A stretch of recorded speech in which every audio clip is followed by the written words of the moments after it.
My daughter's funeral was on a Friday. By Sunday morning, my son-in-law had already deleted every photo of her from his social media. Every single one. 6 years of marriage, erased overnight, like a software update. But that was not what broke me. What broke me was the notification I received at 11:47 that same Sunday night, a wire transfer alert from my daughter's personal savings account, $47,000, moved to an account I did not recognize. Claire had been dead for exactly 9 days. My name is Robert Mercer. I am 64 years old and I spent 31 years as a criminal investigator for the IRS. I have tracked money through shell companies, offshore accounts, and falsified returns. I have sat across the table from men who thought they were untouchable and watched the color drain from their faces when I laid the paper trail in front of them. I know how money moves when someone is trying to hide it, and I know what it looks like when someone starts moving it before the body is even cold. Claire was 38. She was an architect. She designed community libraries and affordable housing complexes, the kind of buildings that people actually needed, not the glass towers that rich developers put their names on. She had her mother's eyes and my stubbornness, and she was the best thing I ever had a hand in building. She died of what the hospital called sudden cardiac arrest. No prior history, no warning. She went to bed on a Tuesday and did not wake up on Wednesday. I identified her body. I held her hand one last time. I drove home alone and sat in my kitchen in Naperville until the sun came up, and I did not make a sound because some grief is too heavy for noise. Her husband, Derek, played the part well at the funeral. He wore a charcoal suit. He shook hands with the right people.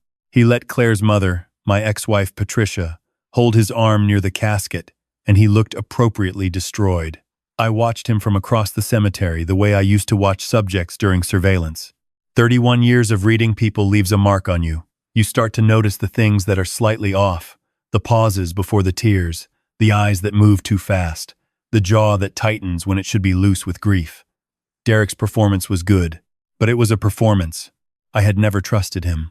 I told Claire that once, 3 years into their marriage, and she looked at me with the particular exhaustion of a daughter who has heard her father's suspicions one too many times. "Pa," she said, "he is not a criminal.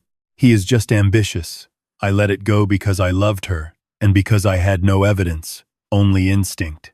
Instinct is not admissible. But $47,000 moving out of a dead woman's account at 11:47 on a Sunday night is something else entirely. I sat at my kitchen table and stared at the alert on my phone. Claire had added me as an emergency contact on her accounts years ago, after a fraud scare. She had never removed me. Derek either didn't know or didn't think it mattered. I suspected the latter. He had never taken me seriously. To Derek, I was just a retired government accountant with a bad back and an old Ford pickup. He had no idea what I used to do for a living, and I had never corrected the impression. I pulled out the legal pad I keep next to the coffee maker. Old habit. I write things down with a pen because screens can be wiped and hard drives can fail. But paper is honest. I wrote down the amount, the timestamp, and the partial account number visible in the alert. Then I wrote down a question. I circled it twice. Why is the account not frozen? Claire had no will on file that I knew of. In the state of Illinois, when a married person dies without a will, assets pass to the surviving spouse. Derek would have known that. Derek, who worked as a financial advisor at a boutique wealth management firm in downtown Chicago, would have known exactly how fast he could legally access her money and exactly how long it would take the probate process to catch up. The wire transfer told me he had not waited for legal. He had moved before the paperwork. I did not sleep that night. I started pulling threads. By Monday morning, I had confirmed 3 things. 1. The destination account was registered to a woman named Vanessa Cho, a name I did not recognize. 2. Derek had, 6 weeks before Claire's death, increased her life insurance payout from $200,000 to $1.4 million, listing himself as sole beneficiary. 3. And this one sat in my chest like a swallowed nail. The policy increase had been processed using Claire's electronic signature, but the IP address attached to the signing document was registered to Derek's office network, not their home. I have held my composure in rooms where men were being walked out in handcuffs, and I did not flinch. I sat at my kitchen table on a gray Monday morning, and I pressed my knuckles flat against the legal pad, and I breathed until the shaking stopped. Then I kept working. The name Vanessa Cho took me 40 minutes to connect. She was listed as a marketing consultant on LinkedIn. Her profile photo was professional, warm smile, dark hair pulled back. She had 41 connections. No history before 3 years ago. Accounts like that are not built. They are assembled. I had seen this before too, the kind of digital identity you create when you need to look real without actually being real. I searched the name against financial filings in Cook County. Vanessa Cho had been a registered co-owner of a vacation property in Sarasota, Florida for 2 years. The other owner on the deed was Derek Holt. I put the pen down. I looked out the window at the bare November trees in my backyard, the same yard where Claire used to chase fireflies as a little girl with a mason jar and a determination that exhausted us both. I thought about the last time I had seen her, Thanksgiving, just 3 weeks earlier. She had seemed tired. She said it was the project she was finishing, a library in Rockford. She said Derek had been distant lately. She said she thought it was work stress. She squeezed my hand when she hugged me goodbye. She said, "I love you, Pa. Tell me something I don't know," I said. And she laughed. That was the last time I heard her laugh. I picked the pen back up. I did not go to the local police. The detective assigned to Claire's case had already ruled the death natural. There had been no autopsy requested by the family. Derek had declined, said it was too painful, said he wanted to remember her whole. I had deferred to him because I was grieving and because I did not yet have what I had now. The local department was not equipped for what I was looking at. And more to the point, I did not know yet who Derek might know.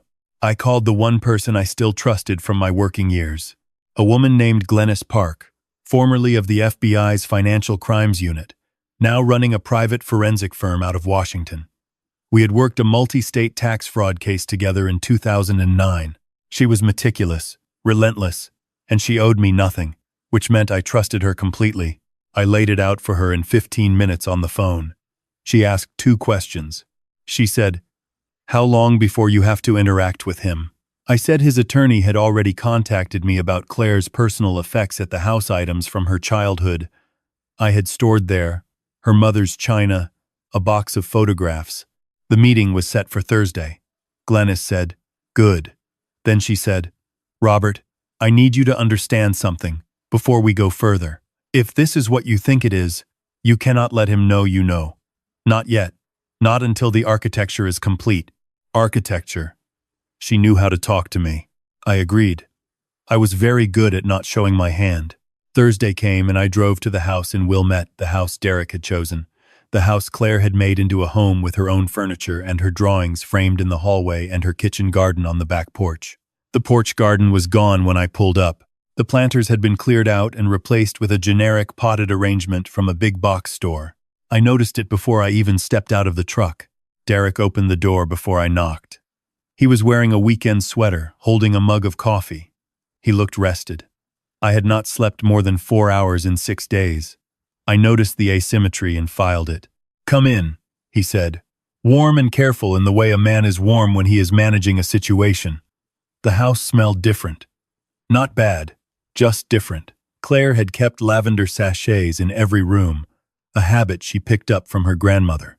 That scent was gone, replaced with something neutral and expensive, the kind of scent dispenser hotels use to signal a clean slate.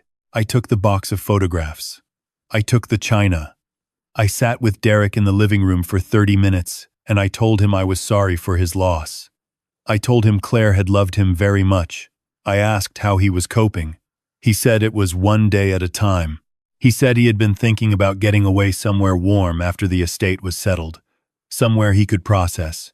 He said he had a friend in Sarasota who had offered him a place to stay. He said it easily. The way you say something when you have rehearsed it so many times it stops feeling like a lie. I told him that sounded like a good idea. I told him grief needed space. He walked me to my truck and shook my hand and told me I was a good man. I drove 2 blocks, pulled over, and wrote down every word of the conversation on the legal pad. Glennis had been busy. By the following Monday, she had obtained Claire's toxicology records through a contact at the medical examiner's office, records that Derek had specifically requested not be shared with the family. There was a reason for that. The tox screen showed elevated levels of digoxin in Claire's bloodstream. Digoxin is a cardiac medication. Claire had no heart condition. She had never been prescribed digoxin. In small doses over time, it is nearly impossible to detect without specifically testing for it. It slows the heart. It is patient. It is methodical. It is the kind of thing a man who manages wealth and calculates risk for a living might research very carefully. I sat with that information for an entire evening. I did not cry. I had moved past the kind of grief that cries. I was in a colder place now, a place I recognized from the years when I had to separate what I felt from what I needed to prove. I picked up the legal pad. I had 17 pages of notes by now. I turned to a clean sheet, and I started to plan. Glennis gave me the name of an assistant U.S. attorney in the Northern District of Illinois, a woman named Carla Fenn, who handled financial crimes with a side interest in insurance fraud cases that crossed state lines. The Sarasota property gave us interstate jurisdiction. The falsified electronic signature on the insurance policy gave us wire fraud. The digoxin gave us something much larger. But Carla was careful, and she was right to be careful. She told me the same thing Glennis had. You need him to move. You need him to confirm the destination. Right now we have circumstantial architecture. We need him to walk us through the front door. She explained what she needed. A controlled interaction. Derek needed to believe the estate was complicated, that there was a problem with the probate, that something was blocking his access to the larger assets, and he needed to believe that I, the grieving retired accountant father-in-law, was the obstacle. Not because I suspected anything, but because Claire had done something Derek apparently did not know about. Something I had only discovered when I went through the box of photographs he had handed me at the door. Behind the last photograph in the box, Claire and me at her college graduation, she is grinning. I am trying not to. There was an envelope. Sealed. My name on the front in her handwriting. I am not ashamed to tell you my hands shook when I opened it. I am not ashamed at all. The letter was 4 pages, written in the careful, precise hand of a woman trained to document and design. It was dated 8 weeks before her death. She wrote that she had been frightened for several months. She wrote that Derek had been giving her supplements each morning, vitamins, he said, for her energy levels, and that she had started experiencing heart palpitations and fatigue that her regular doctor could not explain. She wrote that she had begun to suspect something was wrong and that she had consulted a lawyer without telling Derek. She had moved a significant portion of her personal assets accumulated before their marriage, from inheritance and her own practice into a trust. The trust was in both our names, mine and hers. She wrote, "Pa, if you are reading this, I am probably gone. I hope I am wrong. I hope I am being paranoid, and that one day you hand this letter back to me and we laugh about it over bad coffee. But if I am not wrong, I need you to know that I saw it coming and I tried to prepare. I did not go to the police because I had no proof, only fear, but I left a trail. I documented everything I could. It is all in the cloud account we share for family photos. The password is the same one you taught me for emergencies. The name of Mom's first cat. I sat in my truck in the parking lot of the storage facility where I had taken the box, and I read that letter twice. Then I drove to a diner, and I ordered coffee I did not drink, and I read it a third time. My daughter had been afraid, and had done what she could with what she had, and she had thought of me. Even at the end, she had thought of me. The cloud account had 43 files, photographs of the supplement bottles with lot numbers, screenshots of Derek's search history, which she had accessed from their shared laptop, a recording on her phone of a phone conversation she had overheard, Derek's voice, talking to someone about timeline and patience and the insurance adjustment. The recording was not perfect, but it was there. I called Glennis. I called Carla Fenn. And then I sat back and thought about what my daughter had done. She had been meticulous. She had been precise. She had been an architect to the end, building the case brick by brick because she knew the man she had married and she knew he would try to erase her. He had not counted on what she left behind. He had not counted on me. Carla had a condition for moving forward. She needed Derek to make contact. She needed him to initiate something that we could document. She did not want me approaching him. She wanted him to come to me. I asked her how to make that happen. She smiled, which I could hear through the phone, and said, Tell his attorney there is a problem with the trust. We let it leak through Claire's estate lawyer, a carefully worded letter, noting that a significant portion of Claire's premarital assets had been placed in a joint trust with a secondary party, and that the trust contained a clause requiring both trustees to authorize any disbursement. The secondary trustee had 30 days to respond before the assets were referred to the court for administration. The letter did not name me. It did not have to. Derek was smart enough to figure it out. He called me himself. 2 days later, 8:45 in the morning. He was composed and warm, the same careful warmth from the doorstep in Wilmette. He said he had heard about a complication in Claire's estate and that he was hoping we could sit down together to sort it out. He said he just wanted to make sure her wishes were honored. He said family was all that mattered now. I told him, of course. I told him I was still struggling and that I appreciated him reaching out. I told him I was confused by the legal language, that it was all a bit much for me. He said, "Robert, that's what I'm here for. We'll figure it out together." We set a meeting for the following Saturday at a restaurant in the West Loop. Neutral ground, he suggested. Somewhere quiet. I said that sounded just fine. I did not tell him that Carla Fenn and 2 agents from the FBI's Financial Crimes Unit would be at a table 15 feet away. I did not tell him that the button on my coat lapel was a transmitter. I did not tell him that Glennis had spent the preceding week building a complete financial forensic report that was, at that moment, sitting in a sealed folder on Carla's desk. I did not tell him any of those things because 31 years had taught me that the most important move in any investigation is the one the other person doesn't see coming. I arrived at the restaurant 10 minutes early. I ordered water. I sat with my back to the wall, facing the door, the way I always sit. I thought about Claire. I thought about the mason jar and the fireflies. I thought about the letter with its 4 careful pages. I thought about the last hug at Thanksgiving, the squeeze of her hand. I pressed my palms flat on the white tablecloth and I breathed. Derek arrived with his attorney, a man named Sutter, in an expensive overcoat. Derek was carrying a folder and wearing an expression of concerned generosity, the look of a man performing magnanimity. He shook my hand. He asked how I was holding up. I told him some days were harder than others. He nodded with deep, practiced sympathy. We sat. We ordered. His attorney began explaining the trust in careful, neutral language, suggesting that surely the intent was for assets to pass cleanly, and that perhaps I would consider signing a release to simplify the process. He slid a document across the table. I looked at it. I took my reading glasses out slowly, deliberately, the way an old man who is slightly overwhelmed might do. Derek leaned forward. "Robert," he said, his voice dropping to something almost tender. "I know this is hard, but Claire would have wanted this resolved. She would not have wanted you to carry this burden. She told me once that you always worried too much, that you saw problems where there weren't any." He smiled, just slightly. "She loved you for it, but this isn't one of those times. There's no problem here. Just let me take this off your plate." I looked at him over the reading glasses. I had not planned what I said next. Or rather, I had planned it many times in the kitchen at 2 in the morning, and I had decided not to use it because it was too direct, too clean, not careful enough. But sitting across from the man who had poisoned my daughter while she made him breakfast each morning, hearing him use her voice against me, I decided that careful had had its turn. I said, "Derek, I spoke to Carla Fenn last week." The name landed exactly the way I knew it would. The warmth left his face, not all at once, not dramatically. It went the way a light goes when the power cuts. 1 second it is there, and then it is simply not. "I don't know that name," he said. "She's an assistant U.S.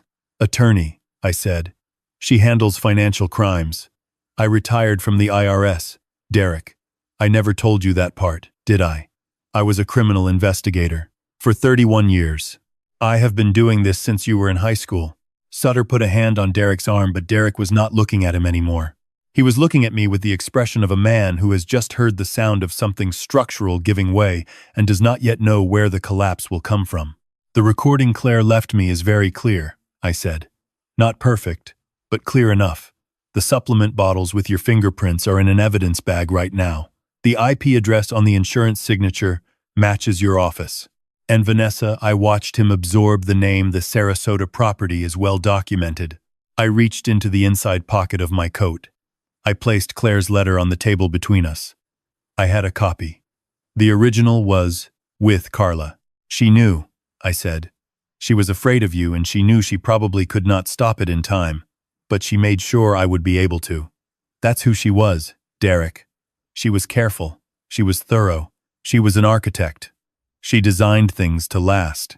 The agents moved when Sutter reached for his phone. They came from the adjacent table and from the entrance simultaneously. And they were quiet and efficient in the way that professional people are when the work is already done and what remains is only procedure. Derek did not run. He sat in his chair and he looked at the tablecloth and he said nothing, which was perhaps the first honest thing he had done in years. As they walked him out through the side entrance, one hand on his arm, his overcoat still folded over the back of his chair, he turned and looked at me.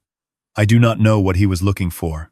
Anger, maybe, or guilt, or the collapsed expression of a man who had been broken by the process.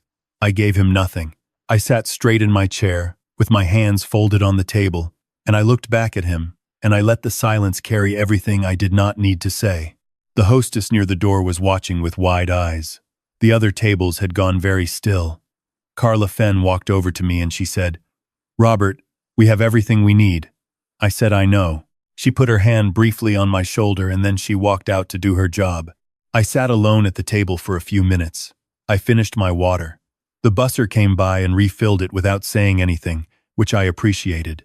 Outside, through the front window, the city was doing what cities do on Saturday mornings, moving forward, indifferent to the small disasters happening inside its walls. Somewhere in Sarasota, 2 agents were executing a warrant on a property with a water view and a deed with 2 names on it. I left a fair tip. I put on my coat. I walked outside into the November air, and I stood on the sidewalk for a moment, with my hands in my pockets. I had done what I came to do, and it did not feel like victory. Victories are for things you wanted. This was not something I wanted. This was something I owed. The months that followed were difficult in a different way than the months before had been. There is a particular exhaustion to justice, the depositions, the evidence reviews, the hours in conference rooms with attorneys, the quiet ache of having your daughter's death treated as a case number. I attended every proceeding. I sat in the front row. I watched Derek Holt's composure erode week by week as the paper trail became irrefutable, as the recordings were authenticated, as Vanessa Cho agreed to cooperate in exchange for a reduced sentence and confirmed details that removed every remaining shadow of doubt. He received 41 years. The insurance fraud added federal time. The judge read the sentencing with a precision that reminded me, strangely, of the way Claire used to read a blueprint: systematic, exacting, unsparing. I did not feel relief in the courtroom. I felt the weight of the thing, the full and honest weight of what it cost to be right about the wrong thing. I had been right about Derek from the beginning. I had told Claire once and let it go. I wished every day that I had pushed harder, that I had looked sooner, that I had been less careful about her feelings and more careful about her safety. That regret did not go away when the gavel came down. I expected that. I had learned a long time ago that resolution and peace are not the same thing. What changed came later. Slowly. Claire's trust, the one she had assembled in those last careful weeks, was substantial, more than I had expected. She had always been better with money than she let on. Another thing she had gotten from me without either of us acknowledging it. The assets were freed from probate once Derek's claim was nullified. They came to me, which was not what I wanted. What I wanted was for none of it to have happened. But since it had, I decided that the money would do what Claire would have done with it. I established a fund in her name. Not a scholarship, not a memorial garden. Something functional. The Claire Mercer Design Access Program, which provides pro bono architectural and design services to nonprofit organizations in underserved communities across Illinois. Libraries, clinics, after-school facilities. The things she believed buildings should be, not monuments to wealth, but structures in service of people. The program's first project was a community resource center in Rockford, the library she had been designing when she died. We finished it. We followed her drawings, her specifications, her notes in the margins. We built what she had planned. It opened on a Tuesday in late spring. I sat in the front row at the ribbon cutting, and I looked at the building she had designed, and I thought that some structures outlast the people who conceive them, and that this is not a tragedy. This is the whole point. A young woman from the local paper asked me afterward if I had anything I wanted to say about Claire. I thought for a moment. I told her that my daughter had understood something that most people take a lifetime to learn, if they learn it at all. That the most important thing you can build is not the thing that stands after you are gone. It is the habit of doing right when it is difficult. The practice of being careful when carelessness would be easier. She had done that, even at the end, especially at the end. She had been afraid, and she had acted anyway, and she had left me a roadmap because she knew I would follow it. The reporter wrote that down. I watched her pen move across the page. Outside, through the glass doors of the building Claire had designed, the afternoon light was coming in at an angle that made the whole room look warm. I drove home with the windows down, even though it was cool enough that I probably should not have. I stopped at a gas station outside of town, and I bought a cup of coffee that was slightly too old and completely fine. I sat in my truck in the parking lot for a few minutes, just sitting.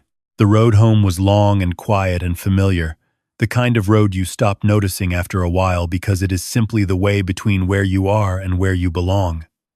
I drove it slowly. I was in no particular hurry. There was nowhere I had to be, and the evening was beginning to settle over the fields in a way that was almost peaceful. And I let it be almost peaceful, because almost was honest, and honest was what I had left. Before I sign off, I want to say this directly to anyone watching who has ever felt something wrong and talked themselves out of looking closer.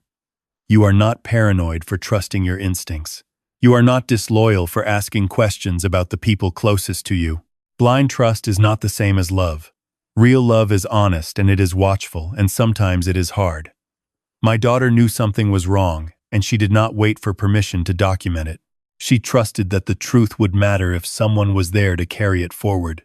I was there. I always will be. If this story moved you, if it said something you needed to hear, please hit like and subscribe to the channel. Share it with someone who might need a reminder that it is never too late to stand up for the people you love.